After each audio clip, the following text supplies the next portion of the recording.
Hello and welcome to this week's edition of Invest Africa. I'm Alicia Second. Well, the tourism industry plays a major role in many African economies, with those that have tapped into the sector thriving, and that due to a variety of factors. This week we explore the opportunities and challenges in this sector of Africa's economy.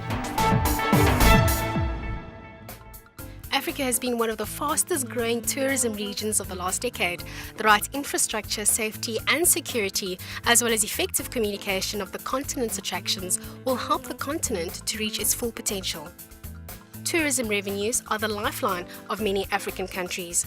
For example, 50% of Seychelles' GDP is from tourism, 30% for Cape Verde, 25% in Mauritius and 16% in Gambia. Although these are impressive numbers, Africa's share of global tourism arrivals is relatively small. There were 890 million tourism arrivals in 2011 alone, but only 50 million travelled to Africa. Social and political unrest, coupled with concerns over the safety of Africa's aircraft, has dented the continent's share of international arrivals. In addition, many sub-Saharan airports are small and have very difficulty dealing with large traffic volumes and have to depend on single airlines, which some have no connections to major carriers. A report conducted by the World Bank, the African Travel Association and the New York University called on industry players to look into new ways of managing different types of African tourism by categorizing them into safari travels, nature and culture, in order to tap into tour operators' creativity. With more than 700 mountain gorillas that live in the Virungu Mountains that span Uganda, Rwanda and the DRC, these countries are using what is called nature tourism to attract tourists. The use of technologies such as webcams are used to track gorillas or even adopt a gorilla through social media platforms like Facebook. The real challenge now is just awareness in the industry of how powerful this can be, how important it is that they use social media in particular to start working with their users, seeing each of their customers as ambassadors. They're going to talk about them in social media and to actually then take that profile they have online and drive that into actual sales. In 2011, the three countries raked in a total of $225 million from gorilla tourism. This was not only profitable, but also raised awareness for wildlife. We try and showcase the conservation efforts that we've had in place for a number of years now that have helped to see the gorilla population not get extinct, and that has at the same time got our communities around here to see gorillas not as animals which are enemies, but rather as friends. Despite the challenges facing the African tourism industry, there are countries moving in the right direction. And although it may take some time until Africa catches up with its European counterparts, it does seem as if the continent is aiming for a bigger slice of the pie. Dumisha Mahayele, Johannesburg. Joining me in studio this week to take a closer look at the business and investment opportunities across Africa's tourism sector is Michael Tatalias. He's the CEO of the Southern Africa Tourism Services Association. And joining us from our bureau in Lagos is Danny Kuproglu, who's the General Manager at Eco Hotel and Suites. Thanks so much to you both and welcome to the show. Let's get straight into things, Michael, because when it comes to tourism in South Africa, we still don't seem to have the travel and tourism industry being seen as a significant economic sector despite its contribution to the country's fiscus. Why do you think that is, and to what extent are we seeing shifts in perception?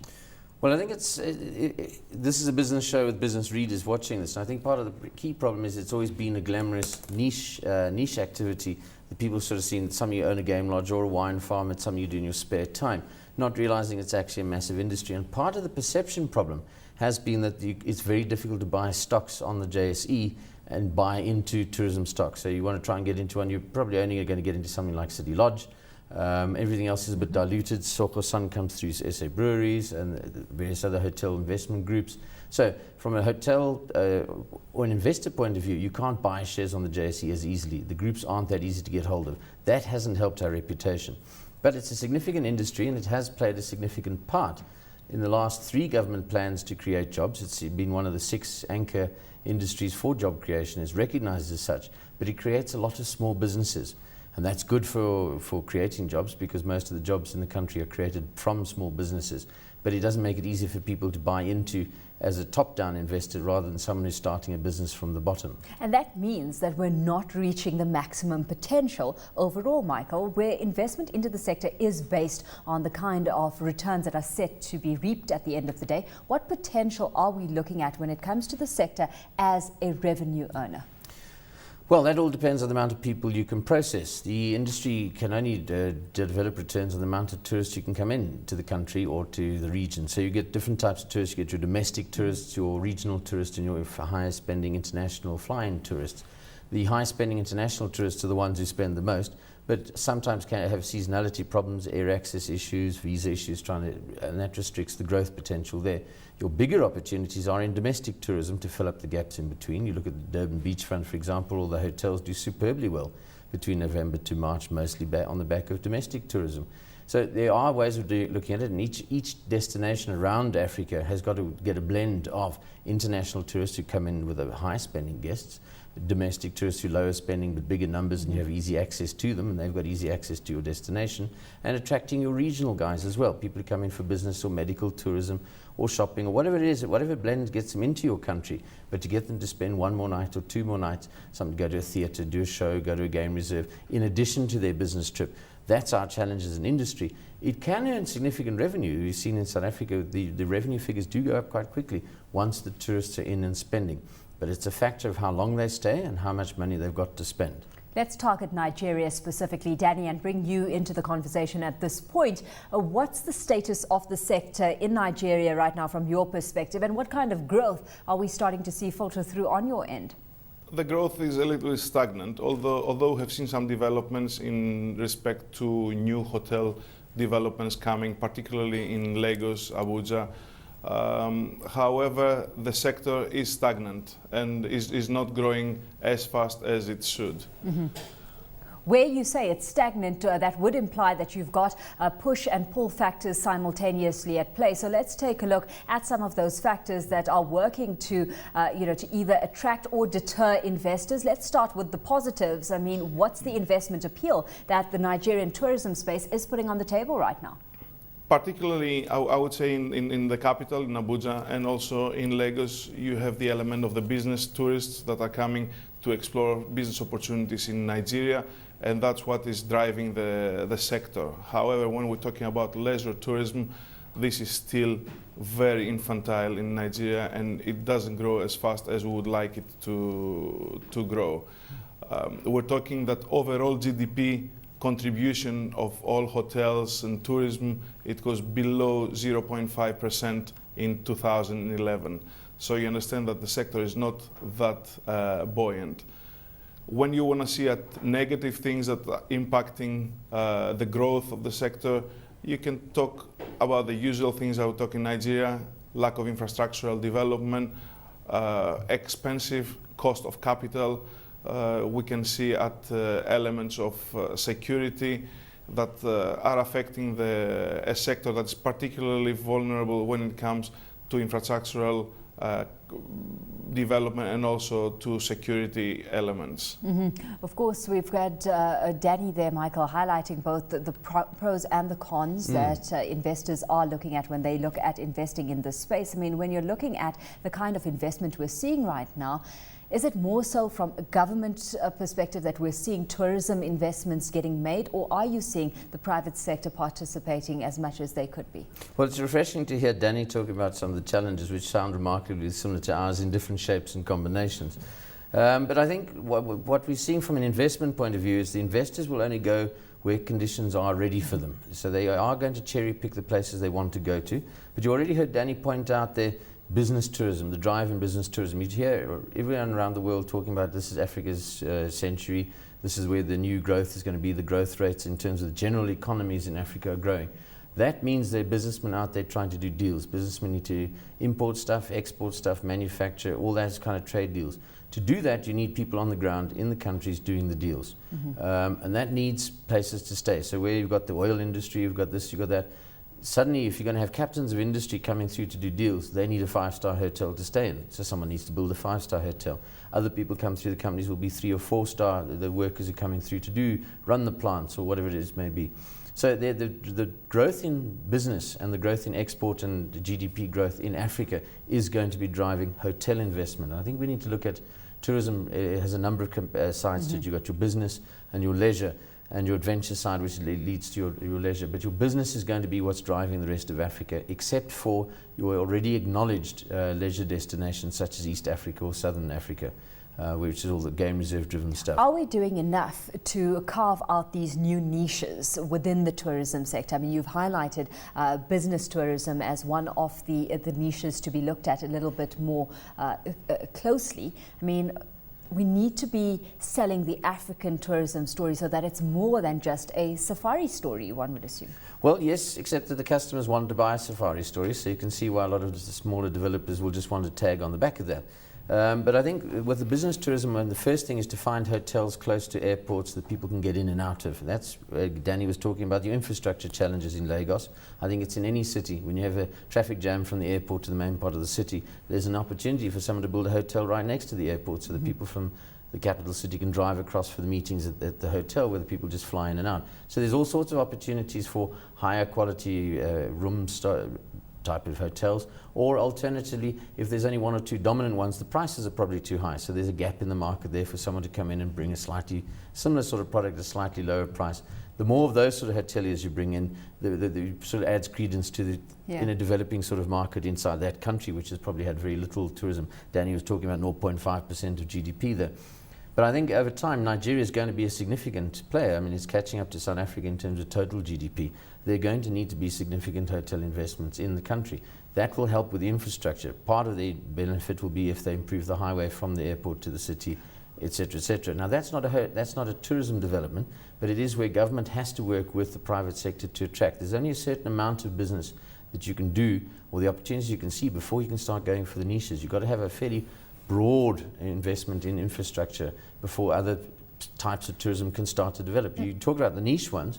How do you get people to your niche product if they can't fly there, if the airports don't work, if the railways don't work, if the roads don't work? You can't get your tourists to where you potentially could do something different.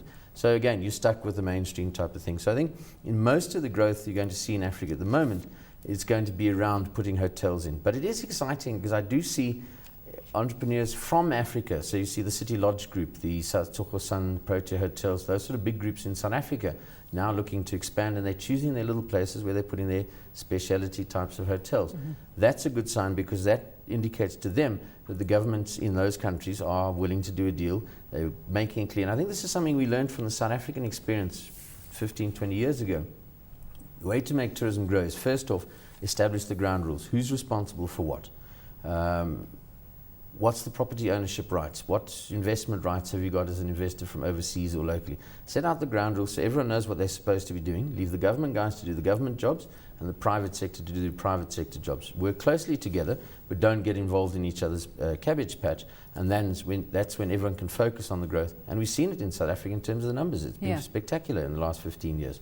What we're needing to see in the rest of Africa is a commonality to this. So you're going to start to see it again. It's not just Kenya growing. Tanzania and Uganda are now doing very well. And Rwanda is now the big story from a leisure niche. And absolutely, that becomes a strong regional contender within this space as well. Danny, of course, we've had Michael highlighting the fact that infrastructure development is key. Not so long ago, I was chatting to a representative of the Marriott Group of hotels, and they were highlighting that finding prime locations is one of their key challenges. Let's take a look at your expansion strategy over at Eco Hotels specifically, and what kind of investments you're making within the tourism space right now.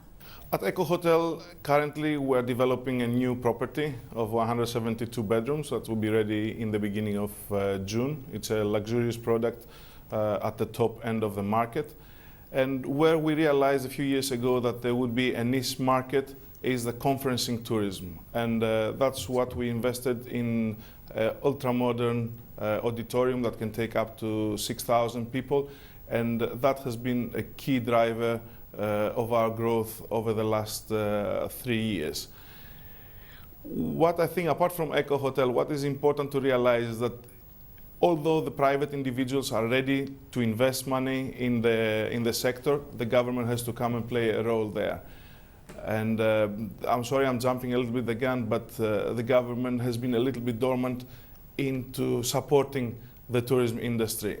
And although they talk a lot about things, they're not supporting as much with actions. And one of the main things that the Federation of Tourism Associations of Nigeria has been asking the government is the creation of an intervention fund. And they were talking about a fund that would be approximately an initial $4 billion that would be used for infrastructural development, and when foreign investors and even local investors will be able to borrow at reasonably low interest rates, because that's a major problem in Nigeria, the high interest rates, and they will be able to develop tourism. Mm-hmm. So that's what we're looking at. We're looking at a combination of private and government initiatives that will grow the sector and will grow the market. Danny, Michael, let's hit pause on the conversation for now. We're heading into a quick commercial break, but there's more on Invest Africa when we return, so stay tuned.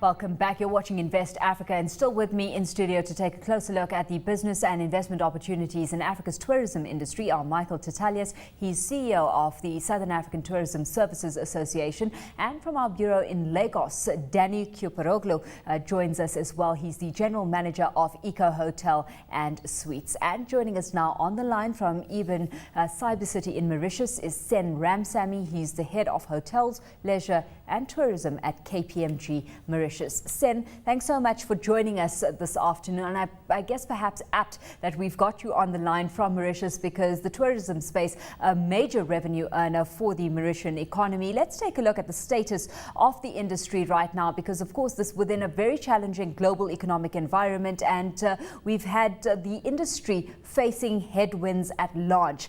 What kind of investment appetite is there within that space right now? Well, thank you very much for giving us the opportunity to participate in your program, Alicia. Hello, good evening, Africa, from KPMG Mauritius. Tourism has been one of the economic engines of Mauritius for a number of years. We started some 60 years ago, and so far, tourism has been a rather success story to Mauritian economy.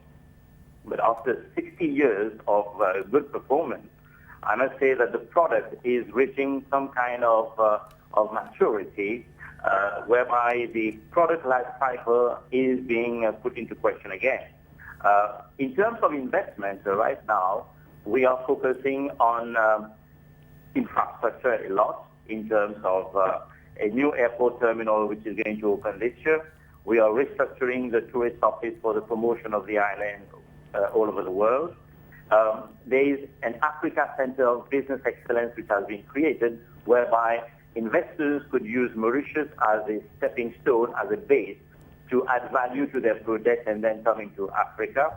And obviously we are doing market diversification plan, which is very forceful, especially focusing on the emerging markets like China, India, Russia, and other similar countries.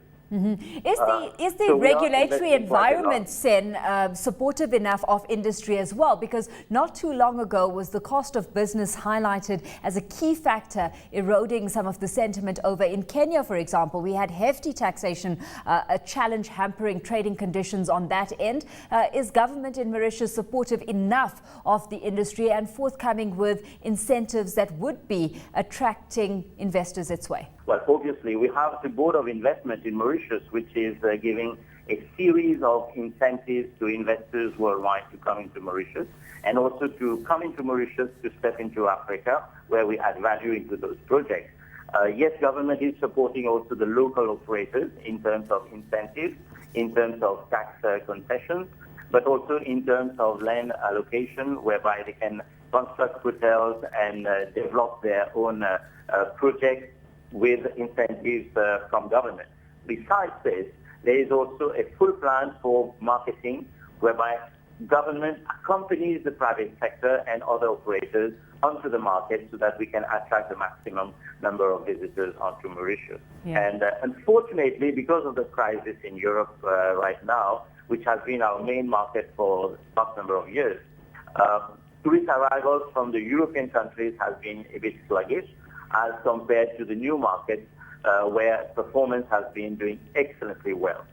Sen, let's leave it there with you for this afternoon. Thanks so much for having joined us on the line. Sen Ramsamy, of course, is with KPMG over in Mauritius. Back to our guests in studio right here in Johannesburg and in Lagos as well. Michael, let's pick things up with you here because earlier on you were talking about ground rules needing to be established, and with that comes an assessment of the entire playing field as a whole. I mean, is there a distinction to be made firstly between local and foreign investment that's directed our way, and is there a distinction to be made between your smaller and your bigger players, because you've got your SMEs and then your bigger established brands that you highlighted a little earlier as well, all in this together, because that should give us a sense of just how competitive a landscape we're looking at here and what kind of muscle you need to be a part of it.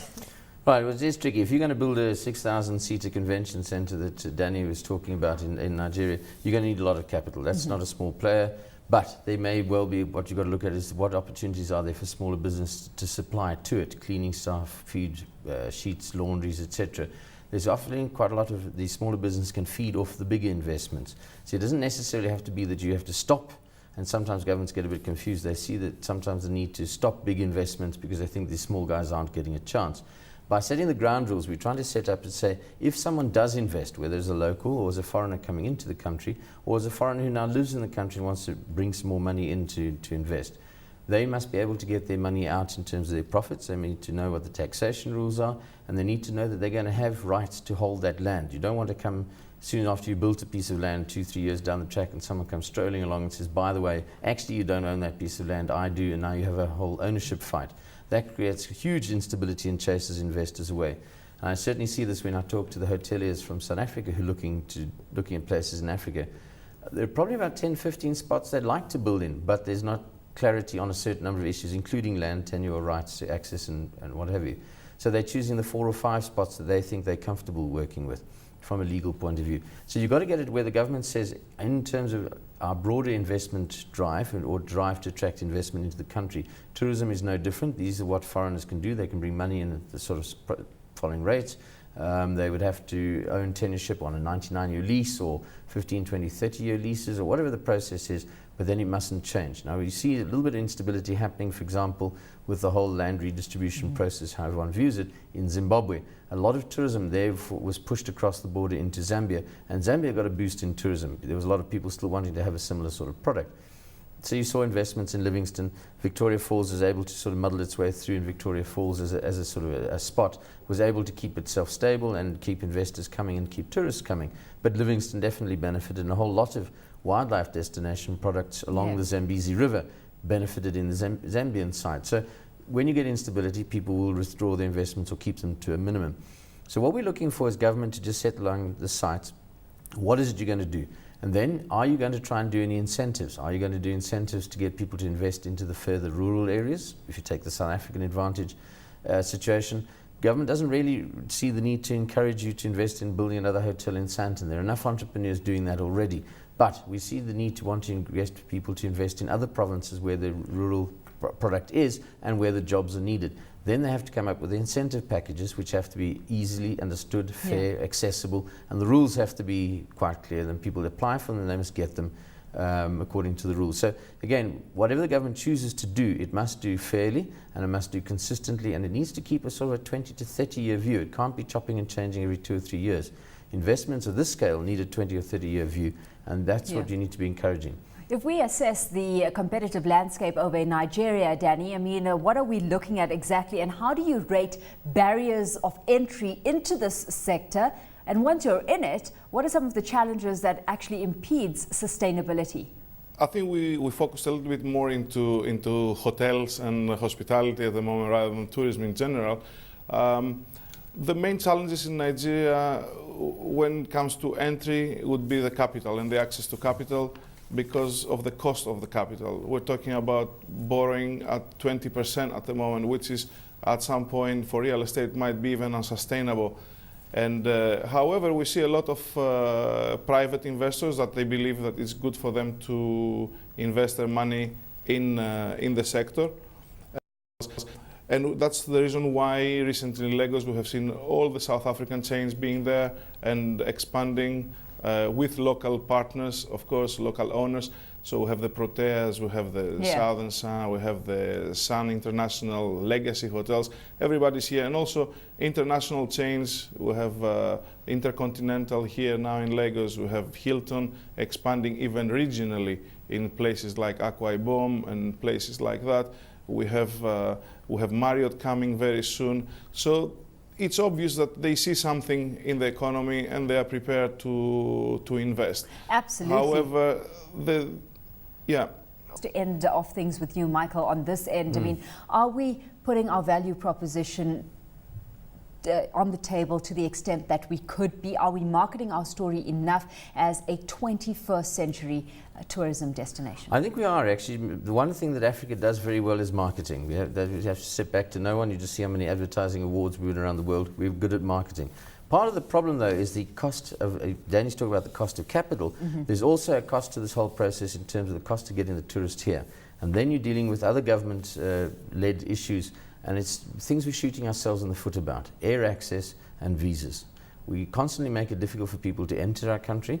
So expensive and difficult to enter our countries, and don't make it easy for them to travel around in the region. Remembering, a foreign tourist who's coming to South Africa can't tell the difference between Cape Town, Vic Falls and the swamps. They think they're in the same sort of country, because in Europe you can just travel quite easily once you've got your Schengen visa. So sure, there's needs to protect the access to the country, but you need to make it logical, cost effective and effective for the whole region. Air access is the constant bugbear. If you can't get people in on aeroplanes, how are you going to run an industry? Let's leave it there. Michael, thanks so much for having joined us in studio today, and to you, Danny, for joining us from Lagos. We've come to the end of this edition of Invest Africa. Of course, Michael Titalius from the Southern Africa Tourism Services Association with me in studio, while Danny Kuperoglu is of Eco Hotel and Suites in Nigeria and joined us live from our bureau in Lagos, Nigeria. Until next week, from me, Alicia Seckham, it's goodbye.